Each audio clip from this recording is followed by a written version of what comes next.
to see y'all at the luncheon. Okay, I know, it's been crazy. I get it. It's the holidays. Alright.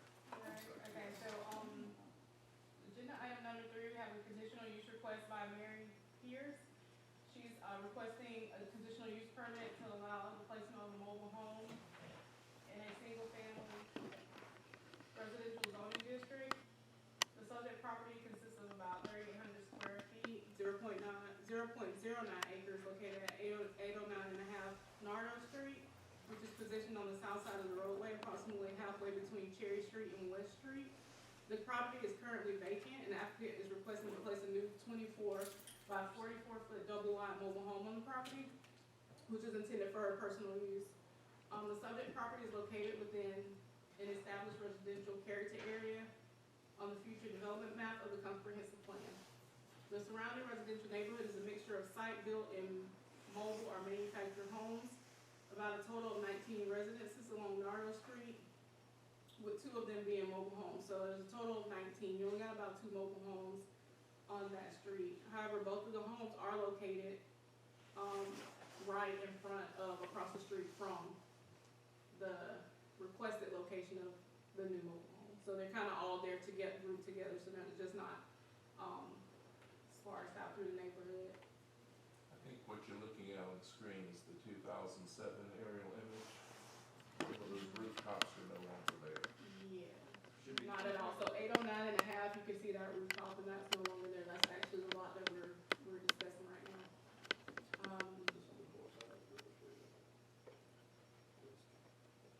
It's north of Hill It's Avenue. between River and Hill Avenue, west of West Street. Thanks, Jamie. Zooming out, yeah, who's ever driving, thank you for zooming out. Historically, the placement of mobile homes on vacant lots has been approved in areas where there's already a mixed housing type. That includes a sizable percentage of mobile homes in the neighborhood. In this particular case, there is not a large percentage of mobile homes in this neighborhood, so while the request is consistent with the development pattern, staff thinks it's beneficial to follow up with additional analysis to consider the best way to guide infill on vacant lots within this area. It should also be noted that the applicant's property is rather small, but is an existing grandfather non-conforming lot of record. So it's only 3,800 square feet in total, measuring approximately 40 feet wide and 93 feet in depth, or 93 feet deep. This is well below the normal minimum of 6,000 square foot lot area and 60-foot minimum width. It's a tight.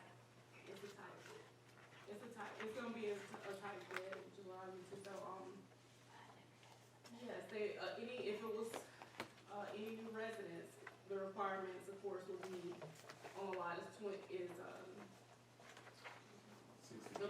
the minimum setback. So in this case, the maximum building area on the lot is 24 feet wide, 46 feet deep. The applicant's proposed mobile home is 24 feet by 44 feet. So it's a tight fit, but I think in your package you do have that survey, that boundary survey, so you can see it. So while it is a tight fit, it does fit within there, barely, yes.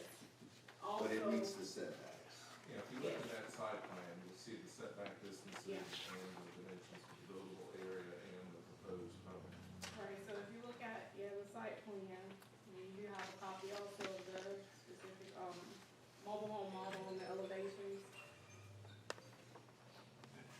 But yes, so, we did have conditional use on this because there are 2 accessory buildings in the rear of the yard, which means that with already being such a tight fit that it's pretty much gonna be literally almost impossible for us to go in there the way that it needs to be, with having 2 accessory buildings in the rear. So one of the conditions is for that to be removed. So, our recommendation is we find it consistent with the comprehensive plan and the conditional use review and recommend approval to the city council, subject to the following conditions. The manufactured home as defined by the LBR, so we've already covered that, double R, and in general accordance with the submitted site plan and schematic drawings which you have in your packet. The home shall be placed on a permanent all masonry foundation with brick or brick veneer skirting. Conditional use approval shall also be granted, provided that the two accessory buildings after the yard are removed, and conditional use approval shall expire 2 years from the date of approval if no building permit for the manufactured home has been issued by the applicant.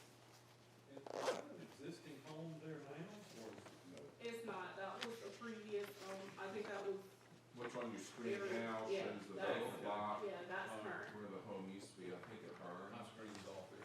Oh, it's still showing. This screen doesn't. No, it showed the vacant lot where the home used to be. I'm with you. And that's on the south side of the street, so north of actually. Right, he's current aerial.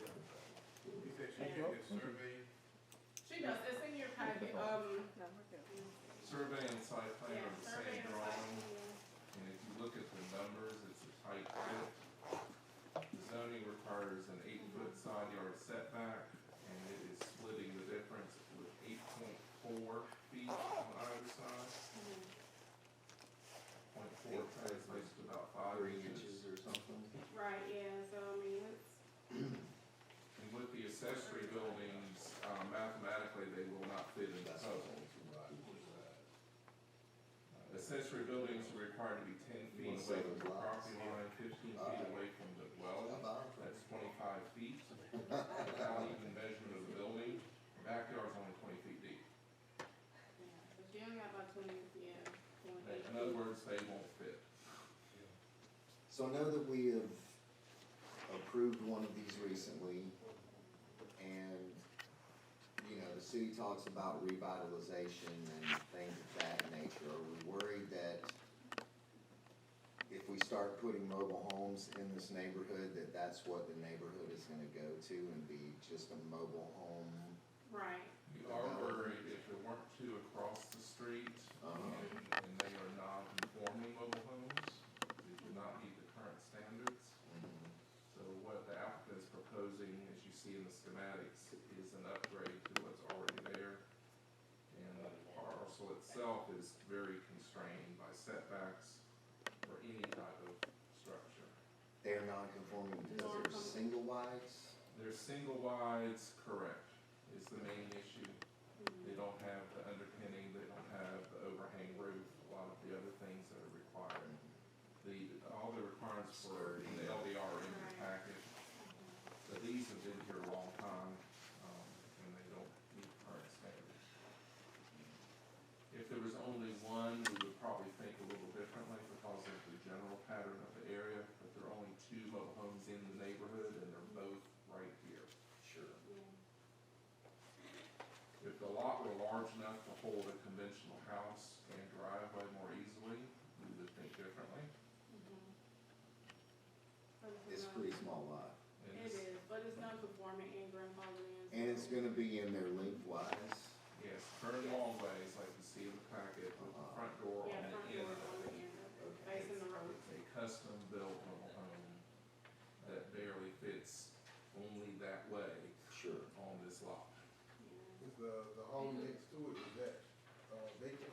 It is occupied, a friend of the applicant, they've known each other a long time. And they would actually be sharing that driveway as well, so considering the applicant would not have to use additional space, on that lot to try to park the car, they're actually sharing that driveway. Applicant is elderly, I think the next door neighbor is also elderly. And she already owns the Right. lot. I think she lived in the house before it burned. Oh, okay. Yeah. I don't personally have an issue with her putting a mobile home there. My only concern is that it invites other people to come in and buy lots and put mobile homes on. That's our concern as Right. well, hence the note about trying to rethink the neighborhood redevelopment strategy for this. Another thing I wanted to point out, it's not in the staff report, but in this image, you see the fence along the east, what looks like the east property line. That is actually not the property line. If you look at the survey in your packet, you'll see where the actual property lines are. What's deceiving is unlike most neighborhoods where side property lines are perpendicular to the street, in this particular street, they come in at an angle, and all of the lots are lined up that way. It gets tighter in the rear. Which means it's sort of a trapezoid, and that was, when you look at survey site plan, you see how it's turned. The surveyor, held her mouth just right to get it all to fit. But the only good news is the house next door is not perpendicular to the road or parallel to the road. It's also turned at a slight angle to match the property lines, more or less. So the mobile home fits in nicely with the home to the west. But that existing fence on the east side is deceiving. It encroaches like 10 foot into the corner of the line. In other words, it's a tight fit all the way around, not just on the survey, but on the aerial drawing as well. The parcel is not a rectangle. But it will None still of these fit parcels are. and meet the setback standards that they need. Just barely by 0.4 feet. They barely fit in there, and she actually went back to get this specific design for it to fit, before she had a different one that definitely was not.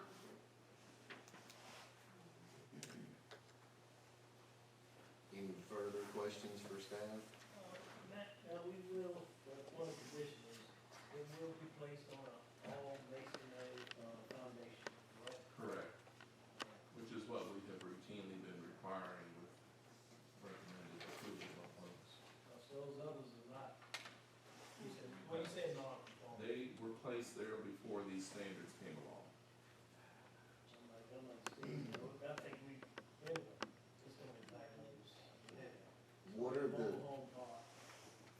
Well, that's, Yeah, and that's a very valid consideration. that's a right, concern. and so that's, That's a concern for me too.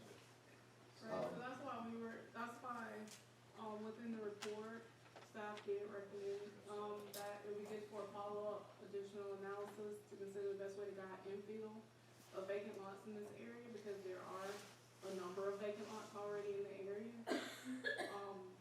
So that's something that we'll be looking into and probably have to look at neighborhood development.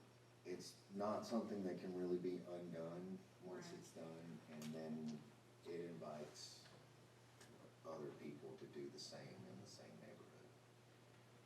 So, Yeah, because the two that are already there kind of invited, person who's asking out.